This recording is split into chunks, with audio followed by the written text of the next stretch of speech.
So this is a courtyard. They have puppies, so they wanted to close it out, of course for security reasons also.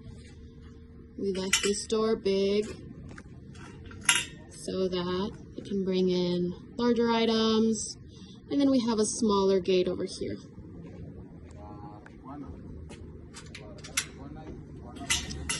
Let's look at it from the outside.